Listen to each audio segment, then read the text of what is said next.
Vamos então para a nossa preparação, para a nossa prece.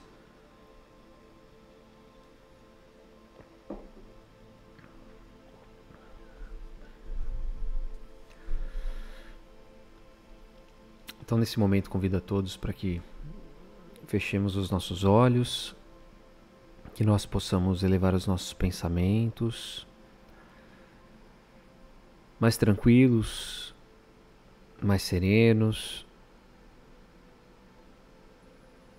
envolvidos na harmonia, na melodia da canção.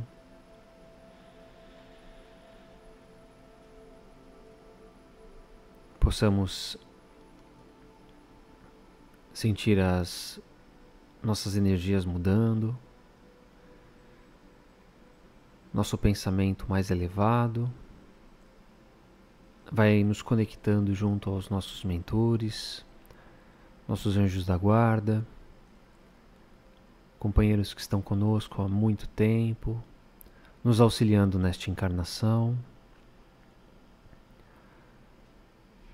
Vamos saudando também os mentores deste trabalho do Espírita Soul, que nos dão a sustentação na noite de hoje, que nos conectam através da tecnologia e também das vibrações que vibram como uma só, que se conectam através dos nossos pensamentos em nossos objetivos comuns. Saudamos também os mentores de nossos lares,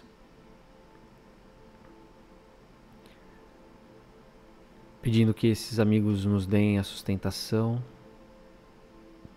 ao longo deste Evangelho,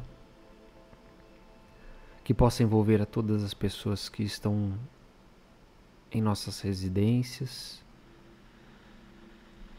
estando fazendo o Evangelho conosco ou não.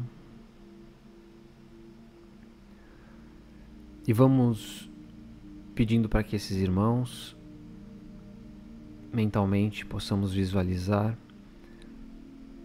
se dirigindo à entrada de nossa casa, abrindo as portas de nossa casa e permitindo a entrada dos espíritos responsáveis pela limpeza e higienização deste ambiente. Damos boas-vindas aos índios itaporãs, brogotás, os pretos da Princesa Isabel, os filhos do deserto de Sulamia, aos samaritanos, que esses irmãos possam fazer uma limpeza profunda, energética em nossas casas, passando por todos os cômodos. Eles vão passando, higienizando, retirando negatividades, formas, pensamentos, miasmas, limpando tudo, deixando todos os ambientes preparados para este Evangelho e purificados para mais uma semana. Voltando à porta de nossa casa, nos encontramos com Ricardo, seus arqueiros, seus lanceiros. Pedimos a ele que deixe um ou mais de seus soldados guardando e protegendo o nosso lar contra toda e qualquer negatividade, permitindo a entrada apenas daquilo que for autorizado pelo Pai ao longo de toda essa semana que se inicia. E assim a gente vê a nossa casa radiante de luz, envolvida em uma cúpula de proteção. No seu topo é hasteada uma bandeira branca e um farol se faz reluzente. E toda a espiritualidade percebe que em nossos lares, neste momento, está sendo realizado um Evangelho. Todos os irmãos interessados, necessitados da palavra, possam se fazer presentes, nos acompanhando nessa noite de aprendizado, de educação, de aprimoramento íntimo. Nos ligamos às fraternidades espirituais de Dr. Bezerra de Menezes, de Professor Eurípides Barçanufo, assim como dos apóstolos e os primeiros cristãos, representados por Paulo e por Maria de Magdala, sendo sustentados por esses irmãos, por essas falanges espirituais. Vamos sentindo a presença de nossa Mãe Maria de Nazaré, que nos dá todo acolhimento, todo carinho, para que nos momentos de dor, de angústia, de sofrimento, possamos colocar em suas mãos todos esses sentimentos que nos afligem, e que o seu amor possa nos trazer, inundar todo o nosso ser de esperança, de fé.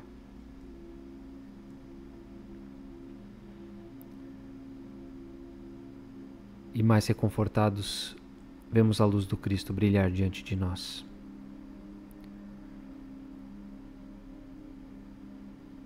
O calor de Jesus, neste momento, nos abraça,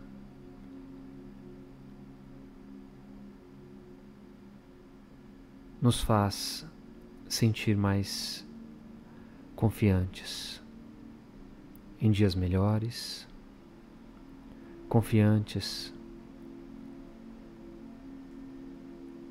naquela proposta trazida nos Evangelhos do Cristo.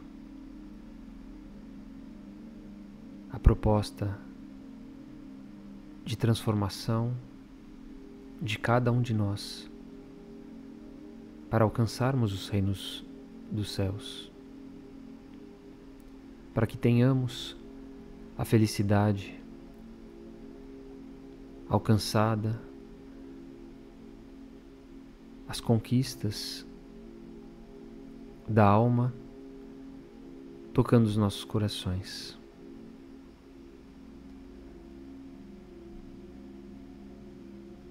E radiantes vamos até o Pai, agradecidos pelo dom da vida, por estarmos aqui encarnados, por termos saúde, a nossa família, pelas oportunidades a cada dia. Agradecemos sempre quando dizemos: Pai nosso que estais nos céus, santificado seja o teu nome. Venha a nós o teu reino e seja feita a tua vontade, assim na terra como no céu. O pão nosso de cada dia nos dai hoje. Perdoa as nossas ofensas, assim como nós perdoamos a quem nos tem ofendido. E não nos deixeis cair em tentação, mas livra-nos de todo mal. Que assim seja. Graças a Deus, graças a Jesus, damos por iniciado o Evangelho da noite de hoje. Que assim seja. Espero que todos estejam bem. Bem-vindos àqueles que chegaram aí durante a prece. Boa noite, Jorge, meu amigo. Jorge, direto de São Paulo. E aí, pessoal? Semana tranquila? Chegaram bem até o domingo? Ou passaram por tribulações? Foi uma semana corrida. Uma semana cheia de BO para resolver. Se foi cheia de BO para resolver, que o Evangelho, pelo menos da semana passada, tenha auxiliado de alguma forma, né? Sempre é bom os aprendizados que a gente tem, a gente refletir durante a semana para ver se a gente está colocando em prática ou não, né? Vamos lá. Hoje então o nosso tema: testemunhar. Agora posso colocar: testemunhar como Jesus. Do que fala essa passagem do Evangelho de Jesus? Ela diz o seguinte: 6 dias depois, Pedro chamou Pedro, Tiago e João e os levou com ele a um monte alto, o Monte Tabor, onde ficaram a sós. Ele foi transfigurado diante deles. Suas roupas se tornaram intensamente brilhantes, de um branco tão puro que nenhum sabão no mundo poderia alcançar. De repente, os discípulos viram Elias e Moisés conversando com Jesus. Pedro, impactado, surpreso pela cena, sem saber o que dizer, disse a Jesus: Mestre, é tão bom estarmos aqui. Vamos montar 3 tendas, uma para ti, uma para Moisés e uma para Elias. Os 3 apóstolos estavam muito assustados.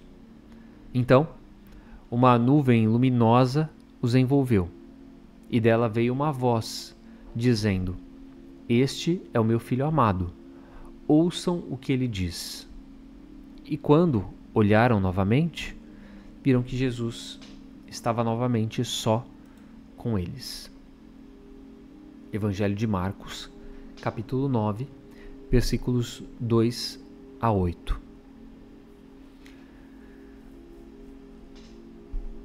Quando levou os 3 discípulos para o alto do Monte Tabor e realizou essa transfiguração, Jesus tinha um objetivo para com esses apóstolos, que era o de revelar, de mostrar qual que era o verdadeiro mundo, aquele mundo além da matéria. Eles estavam tão maravilhados com essa cena que João, no seu evangelho, expressou a seguinte frase: haverem se tornado em extremo resplandecente em suas vestes. E Mateus acrescentou também no seu evangelho: o seu rosto brilhava como o sol. E para ratificar esse momento, Jesus acabou evocando a presença dos espíritos de Moisés e de Elias, para reforçar, para confirmar.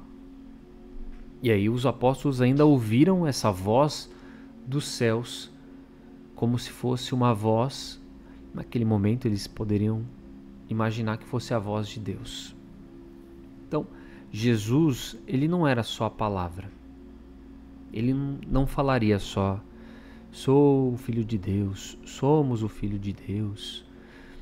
Olha, existe algo além da matéria.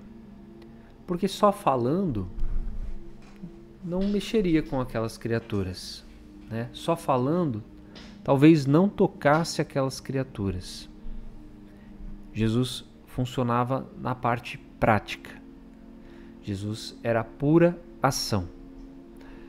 Ele já tinha dado testemunhos de milagres, né? Foram vários os milagres. Então, o milagre foi ação. Já tinha dado testemunho do seu comportamento. Ele não falou só: acolha os pobres, acolha os doentes, acolha os marginalizados. Não. Ele ia lá e abraçava, quando os outros estavam acostumados a repelir aquelas criaturas. Então, ele dava o exemplo através da ação. Ele já tinha dado também testemunho de que ele conhecia as escrituras sagradas, né? Por várias vezes ele falou nos templos, tinha pleno conhecimento das escrituras e pôs em prática isso justamente fazendo as leituras dessas escrituras nos locais de oração, de contemplação, né, a Deus. Mas ele não tinha até então dado o testemunho do mundo dos espíritos, né? Esse testemunho do mundo dos espíritos ele não tinha dado. Então, essa cena do Monte Tabor foi a cerejinha do bolo. Ela se repetiria depois, porque neste momento ele se apresentou para 3 apóstolos. E depois que ele morreu, quando ele apareceu, se materializou, né, para os outros apóstolos, para Maria, para Tomé, ele fez essa segunda comprovação da existência da vida após a morte, do mundo espiritual. Então, esse é o mote do Evangelho de hoje. Por isso que é testemunhar como Jesus. E aí a gente vai trazer isso para as nossas vidas. vamos tentar entender como que nós podemos testemunhar como Jesus testemunhou. Através do quê? Da palavra? Não, da ação. E aí eu pergunto para vocês, né? A perguntinha tá fixada no YouTube, vou colocar aqui para vocês. Em quais situações vocês dão testemunho das suas vidas? Que momento que vocês, parando para pensar, conseguem refletir que vocês estão dando testemunho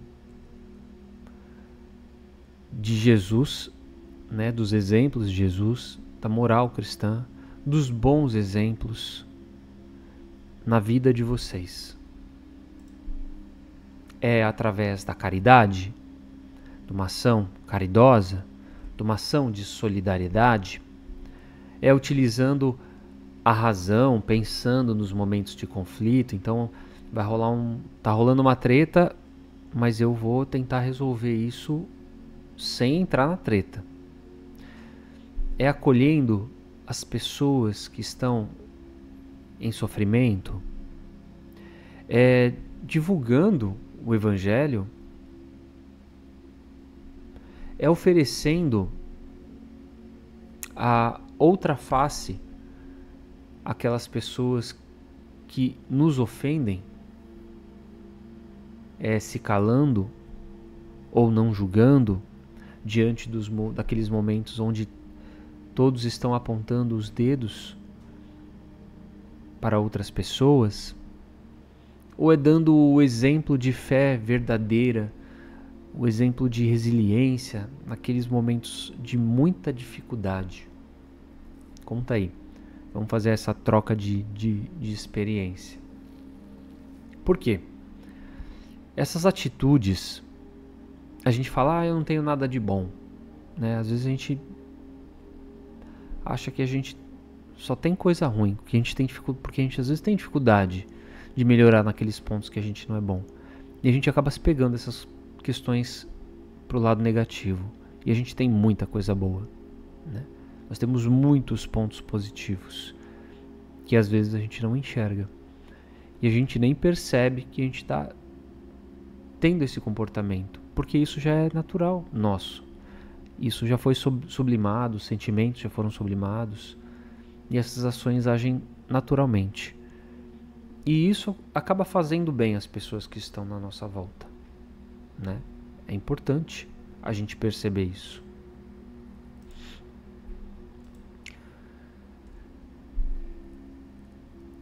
Agora, essas atitudes que a gente tem boas, elas são bem vistas sempre, bem vistas a todo momento na nossa vida? Tem muita gente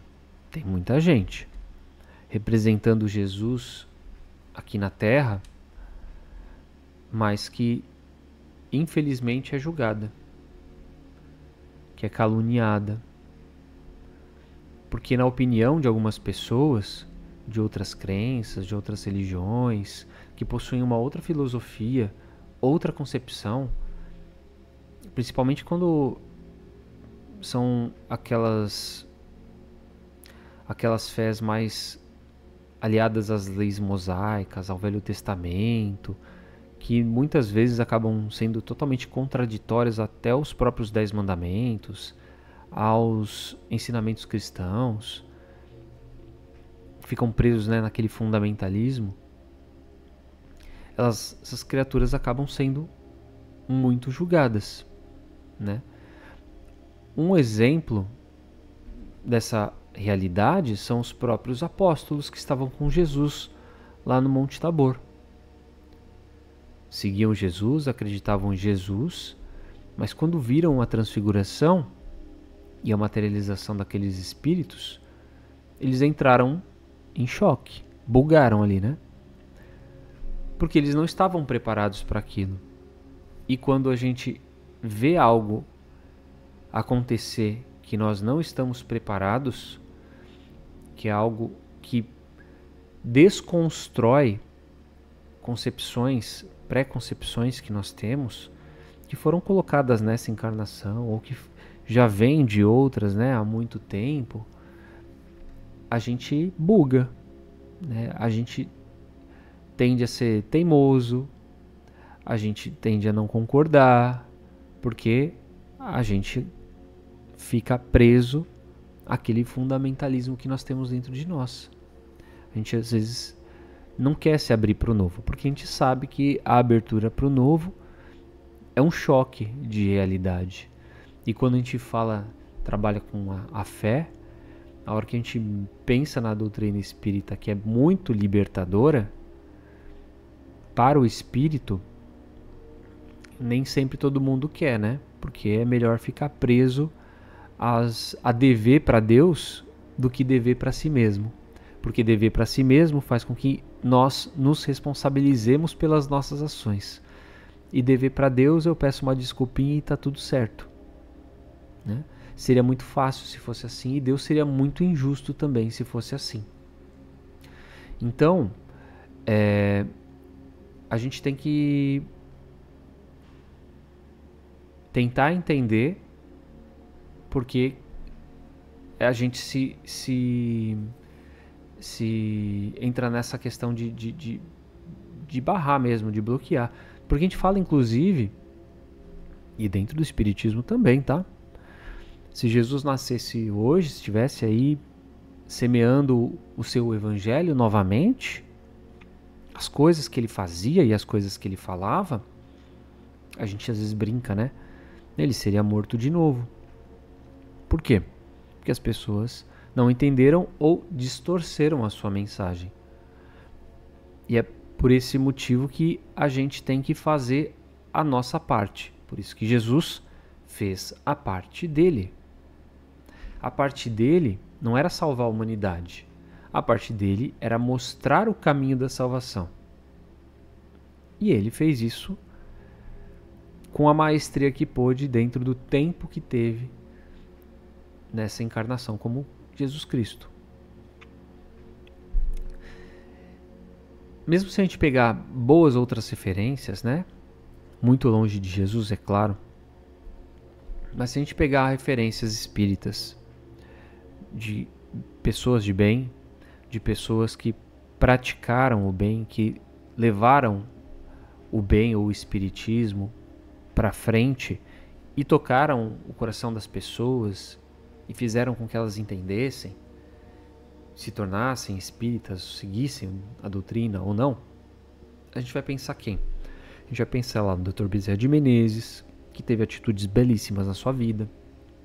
Vamos pensar em Herculano Pires, que foi um filósofo espetacular para o espiritismo. Vamos pensar em Kardec, vamos pensar em Leon Denis, pensar em Chico. Toda a sua maravilhosa contribuição mediúnica.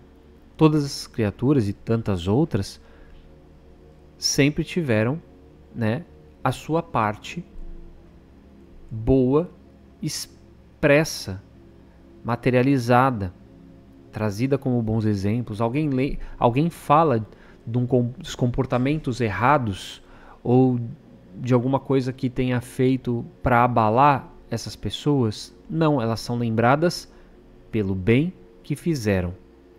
Isso significa que elas eram perfeitas? Isso significa que elas não tinham nada de ruim? Muito pelo contrário. Não tenho dúvidas que todas elas tinham as suas falhas, aqueles problemas pessoais, né? Chico mesmo falava da própria vaidade. Então, essas criaturas também tinham as suas dificuldades, também brigavam internamente contra as suas más tendências.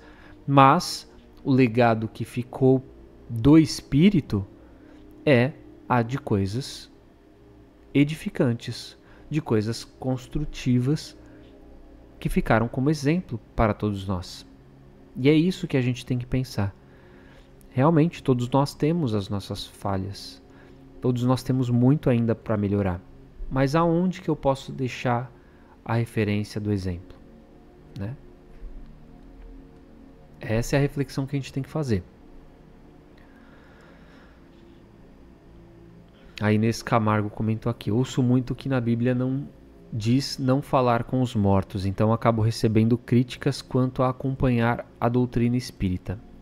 Eu vou te dar uma dica daqui a pouco, Inês, de como você deve se comportar quando você ouve isso. Eu fiz um material, agora não lembro. Acho que foi uma aula que eu dei. Foi uma aula por conta do livro dos médiuns, né? Agora não lembro se foi Livro dos Médiuns ou Céu e Inferno, justamente porque tem essa parte de não falar com os mortos e tudo mais, e aí eu fiz um dossiê de todas as vezes que as outras religiões têm pontuadas nas vivências de padres, pastores. Eu nem fui muito atrás, fui num passado recente, onde todas as religiões conversam com os mortos. Então eu não vou me aprofundar nisso, porque eu não estou com o material na mão, mas todas as religiões acabam tendo essa comunicação, né? Os evangélicos têm as incorporações deles. Isso é o quê? É uma comunicação. Os padres têm os estigmas, né? Tem padre que com mediunidades afloradas famosíssimos, o Padre Pio, por exemplo, como que isso se procede? Através da comunicação com os mortos. Então, todos eles conversam com os mortos. Aí eles tiram um trecho das leis mosaicas, que não são as leis de Deus, são as leis para regir aquele povo, e que existiam por uma necessidade, porque imagina, com a mediunidade destrambelhada, você conduzir um povo, você tem um monte de sacerdote, você tem um monte de feiticeiro, estamos falando do povo hebreu, no deserto, né? Então você precisa criar leis para controlar o que de fato vem de Deus e o que não vem de Deus. É que nem quando se fala hoje, não se pode praticar mediunidade em qualquer lugar, tal. É meio que para ter esse controle, para que não fique algo destrambelhado. Então, é para isso que a lei foi criada naquela época. E as pessoas pegam essa lei e trazem para os dias atuais uma coisa que não tem nenhuma compatibilidade, sendo que as próprias religiões praticam de forma diferente da nossa essa comunicação. A Edina diz que silenciando e praticando a caridade é a forma que ela encontra para dar o testemunho na vida dela. E a Rosana aqui também. Todos, em todas as situações, são testemunho. E é difícil, hein? Todos os momentos dar esse testemunho. Tem que ter uma consciência constante, né? De quem somos, para a gente não deslizar. Então vamos para a parte prática dessa lição e de como que a gente pode ser luz no mundo dentro das nossas vidas. Então, na nossa casa, como que a gente pode dar o testemunho? Agindo com paciência, principalmente naqueles dias onde o bicho está pegando, né? Onde as outras pessoas estão discutindo, ou quando te colocam num bolo aí de briga. Paciência, chave número 1. Quando a gente está com algum ente querido que não está legal, e a gente pode oferecer o nosso apoio emocional, a nossa escuta ativa, dar aquela atenção. Quando a gente perdoa aqueles que estão conosco, quando a gente dialoga com amor, a gente está oferecendo o nosso testemunho dentro da nossa casa. E dentro da nossa casa tem que ser um ambiente de segurança para todas as pessoas que estão ali. Todas elas têm que se sentir confiantes dentro daquela relação unitária da família. Porque quando não tem se falta, né, essa confiança, a pessoa vai buscar confiança em outro lugar.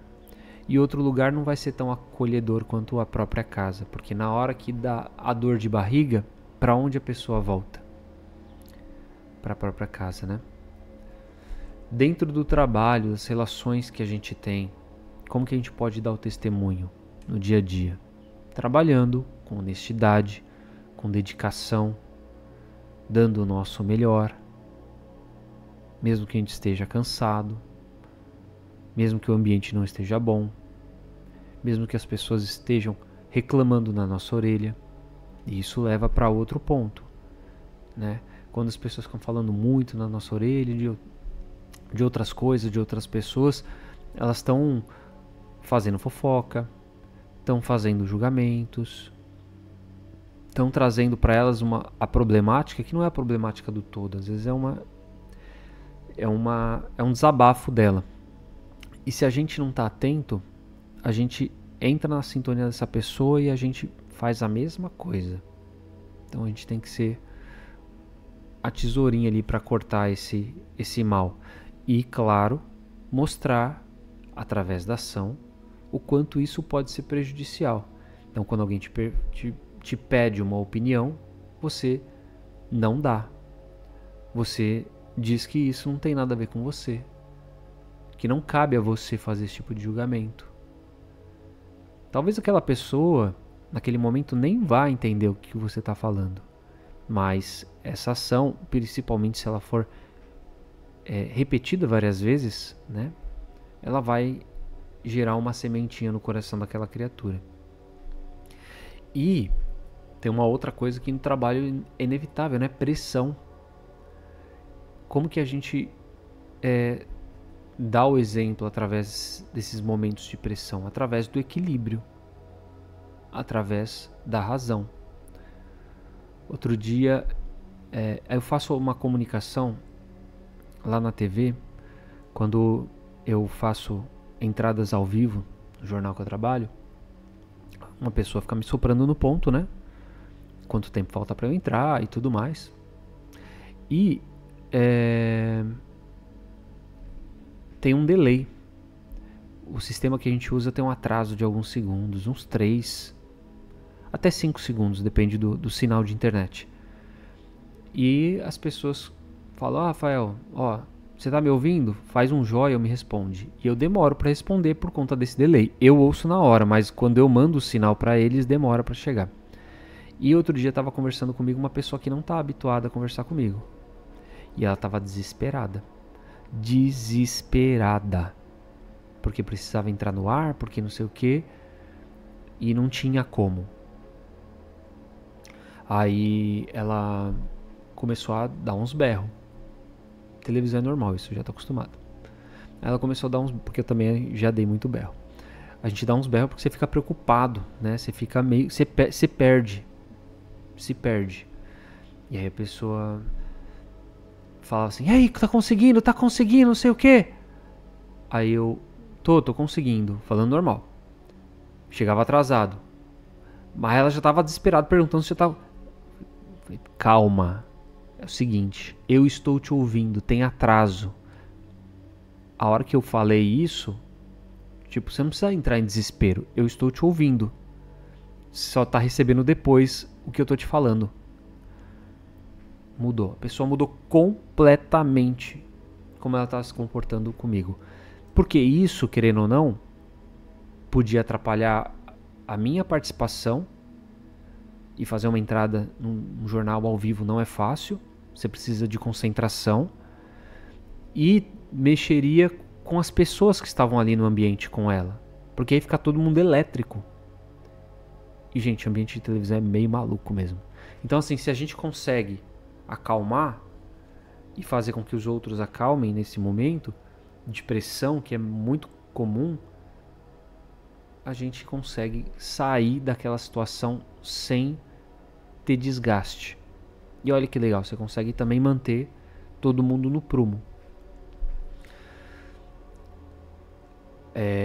A gente pode dar o testemunho também naqueles momentos de dor, naqueles momentos de perda. E como a gente faz isso? Quando a gente lembra que a gente é um espírito eterno, né? Então, no momento de aflição por conta de uma dor, por conta de uma perda, pode ser da perda material, pode ser da perda de uma pessoa, o consolo que a gente pode oferecer, ele é muito reconfortante para as pessoas, né? É claro que no momento de perda também existe revolta, existe todo um sentimento às vezes de raiva, de ódio, E aí cabe a gente conseguir também estar nesse equilíbrio que eu acabei de falar para poder auxiliar as pessoas. Tudo isso só dá para fazer auxiliando se a gente tiver equilíbrio, né? No momento de dor e de perda, obter a confiança na providência divina, da compreensão de que as coisas não acontecem por acaso e de tentar entender os motivos que levaram àquela perda ou àquela dor, reagindo com serenidade, mesmo que naquele momento a gente não entenda ou não compreenda, né? Diante de uma violência, a gente não consegue raciocinar com essa tranquilidade. Passa um tempo, né, até a gente conseguir essa adrenalina baixar do nosso corpo. E antes vem uma avalanche de sentimentos, de sensações, e que essa serenidade ela consiga chegar antes, o mais rápido possível, para que a gente também não entre nesse turbilhão e não se perca. E também no convívio com as outras pessoas. Esse testemunho é essencial.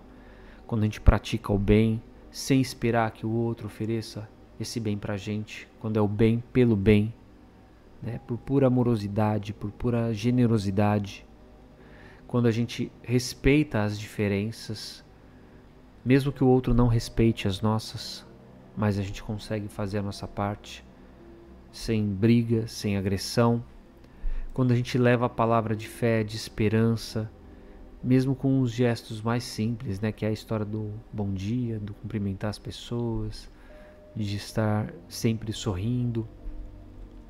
Então existem várias formas de a gente dar esse testemunho. A Rosana colocou aqui: quando as pessoas estão desacreditadas do mundo, eu fico perguntando, se ela não acredita em Deus, acho complicado você expressar uma fé e ao mesmo tempo estar desacreditada. Quando a gente pega as pessoas que, quando não tem mais esperança no mundo, né? E o mundo não é um mundo fácil, é um mundo de provas, é um mundo de expiações, é um mundo de dificuldades, leva muitas pessoas a se perderem, né? E, curiosamente, muitas pessoas com suas crenças, com suas fés, também entram nessa vibe, nessa energia do mundo. Por quê? Porque elas acabam... Bem, primeiro a gente pode pensar a falta da compreensão da vida futura um grande problema. Compreendendo a vida futura, você tenta utilizar um pouco mais a sua fé raciocinada. Se você não tem isso, a sua fé é fraca, né? Porque você acredita em Deus, mas ao mesmo tempo você quer se livrar dessas questões mundanas, né? Se você não acredita mais nelas, não tem mais esperança, para que eu tô aqui mesmo? E acaba às vezes tomando medidas extremas. Muitas pessoas têm a sua fé, só que elas acabam não colocando na prática, porque ter fé é uma coisa, ter uma fé é uma coisa, acreditar em alguma coisa sublime é uma coisa, você dar o testemunho é outra, você vivenciar a lei de Deus é outra coisa completamente diferente. E isso são pouquíssimas pessoas que vivenciam dessa forma. Não preciso nem pegar todas as leis divinas que a gente tem no livro dos Espíritos. Não. Pega os 10 mandamentos já, que é o básico do básico. Básico. A pessoa vivencia todos os dias aqueles 10 mandamentos? Todos os dias? E aí a hora que a gente abre esse catálogo de informação e abre o livro dos Espíritos e vê dentro do Evangelho de Jesus tudo que envolve o amar a Deus sobre todas as coisas e o próximo como a si mesmo, dentro da universalidade dos espíritos, né, do mundo, dos mundos espirituais, das leis de justiça, da lei de ação e reação, de todas as leis divinas que regem o universo, Imagina como você vai vivenciar isso. Você tem que ter uma fé muito forte para isso. Aí entra a frase, né, de Raul Teixeira. Não é qualquer um que pode ser espírita, né? Ser espírita não é para quem quer, é para quem consegue. Não é uma coisa... É prática, gente. É vivência. É viver, ser cristão todos os momentos de sua vida. E é muito difícil. Porque vamos voltar. Depende de mudança de cada um de nós, né? E isso faz com que a gente sofra, com que a gente bugue por conta desses preconcebimentos que nós temos, as crenças que a gente carrega ao longo das encarnações. E mesmo que a gente venha com propósitos muito claros, as coisas no mundo podem fazer com que a gente se perca. E aí a gente perde uma encarnação para isso, né? Porque a gente veio com um compromisso e não conseguiu cumprir. E aí a gente vem numa outra vida e vem até a gente, por insistência, e claro, né, precisa de muita resiliência para as provas que a gente vai ter que enfrentar, porque a gente vai enfrentar essas provas, porque senão não existe evolução, senão não existe depuração do espírito, senão a gente continua vivenciando e vendo o que a gente vê na televisão todos os dias, né? Nos jornalísticos, policiais, nas redes sociais. O Serginho comentou aqui: o espírita cristão pelo menos tem que conhecer os deveres de um bom espírita, saber como agir, falar, calar, tudo no momento certo. E saber e fazer, né, são coisas bem diferentes, né, Serginho? Muito diferentes, porque as pessoas, elas entendem muito bem a teoria, mas nem sempre querem colocar a prática como ação. Então, vou trazer aqui 3 frases para a gente resumir o nosso encontro. A transfiguração de Jesus, ela não foi só um milagre à frente desses apóstolos, para impressionar esses apóstolos. Foi uma verdadeira revelação do que era Jesus, das potencialidades de Jesus espirituais, né? E também deixa uma referência do que nós podemos ser se nós deixarmos dentro de nós o Cristo vivo, como um reflexo, como um espelho. Então, ele mostrou através da evocação daqueles espíritos a eternidade e de que ele não era deste mundo. Faz com que a gente também reflita para que a gente seja essa luz aonde a gente esteja presente. Então, que seja na gentileza, que seja na firmeza moral, que seja fortalecendo a fé que nos mantém todos os dias, mesmo quando as tempestades possam ser as mais turbulentas, mais pontuais às vezes num dia. Que a gente consiga colocar para fora essa nossa luz e que nós sejamos de fato a luz no mundo.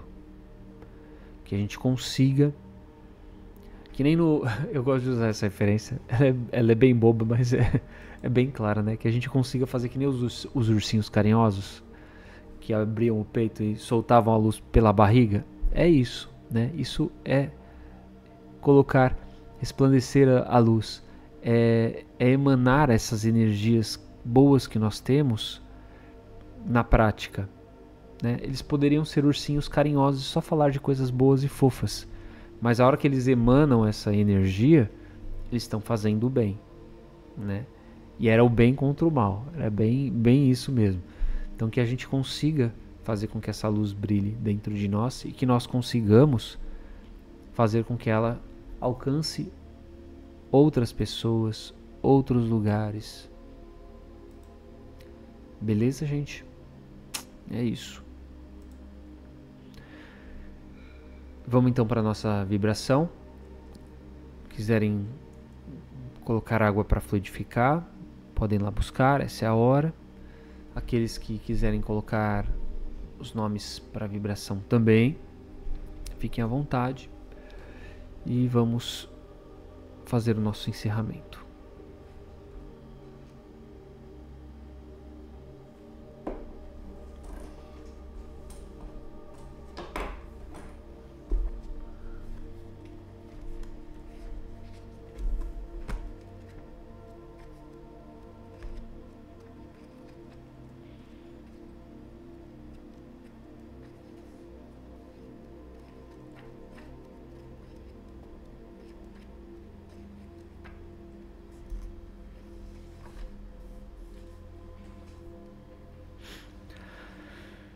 Então vamos nesse momento mais uma vez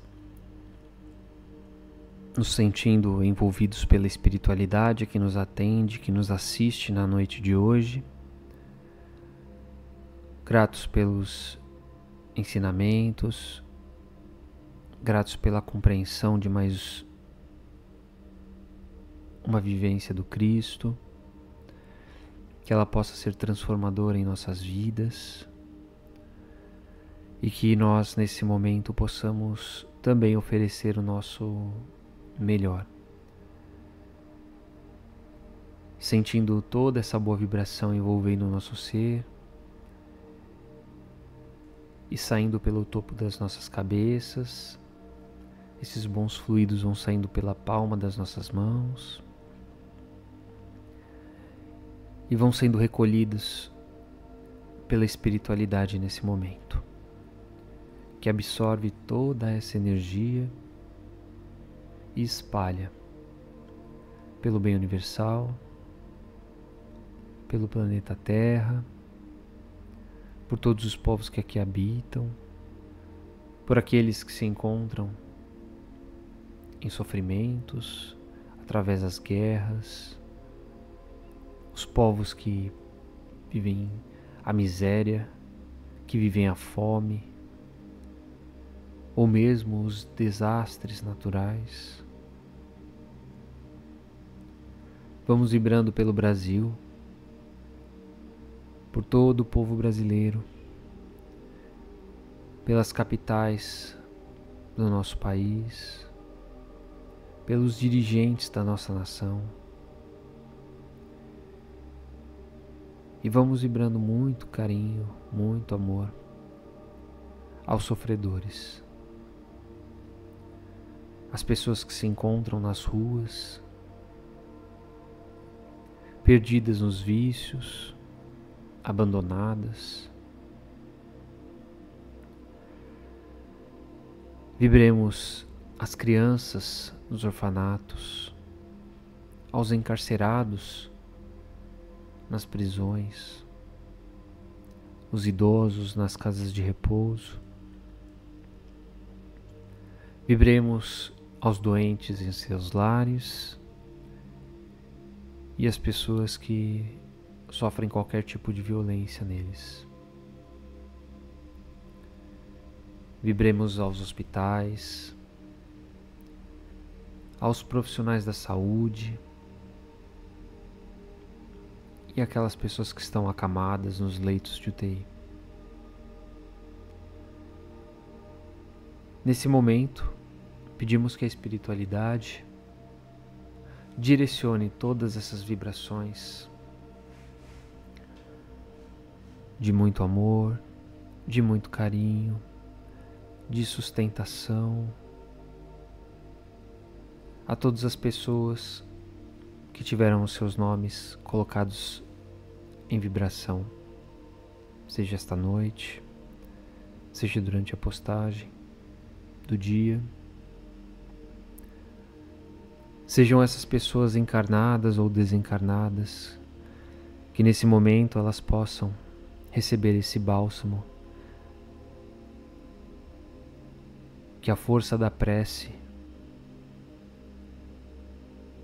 tem o poder de alcançar, que possa tocar o coração dessas pessoas,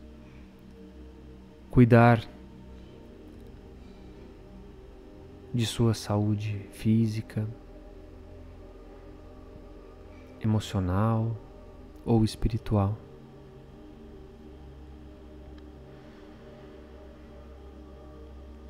Vamos dedicando essas vibrações também a uma dessas pessoas específicas, alguém que a gente sabe que está em sofrimento,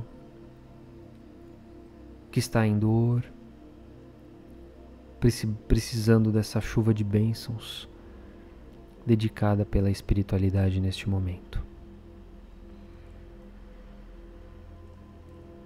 E agradecemos as equipes do Dr. Bezerra de Menezes, que nesse momento fluidifica as nossas águas, coloca nelas os remédios necessários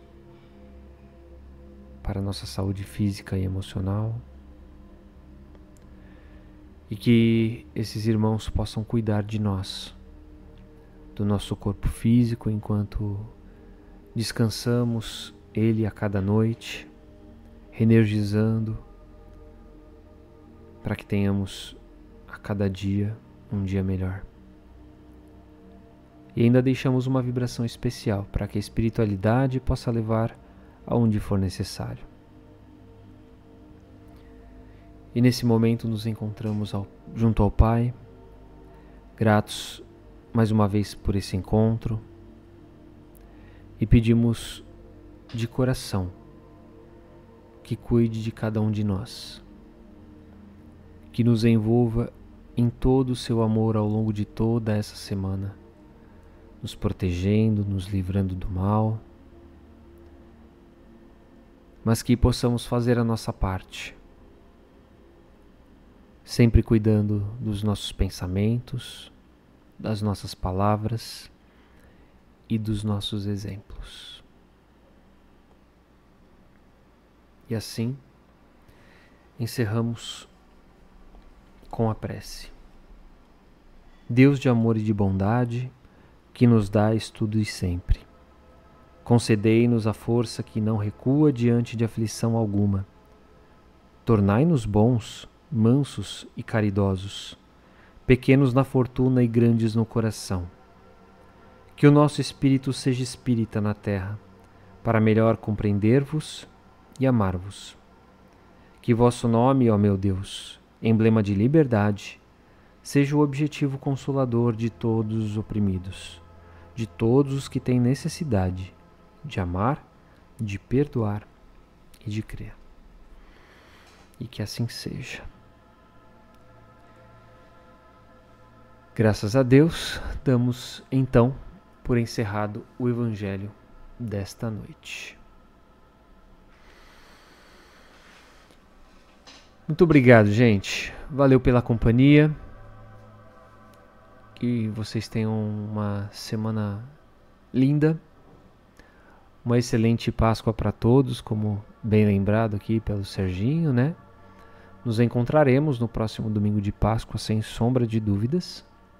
Estaremos aqui para mais um Evangelho, para mais um encontro, para novos aprendizados do Evangelho do Cristo. Muito obrigado pela presença. Boa noite, tia Márcia. Olha, você está aqui, que bacana. Obrigado pela presença, pelos comentários, pelas participações tímidas da noite de hoje.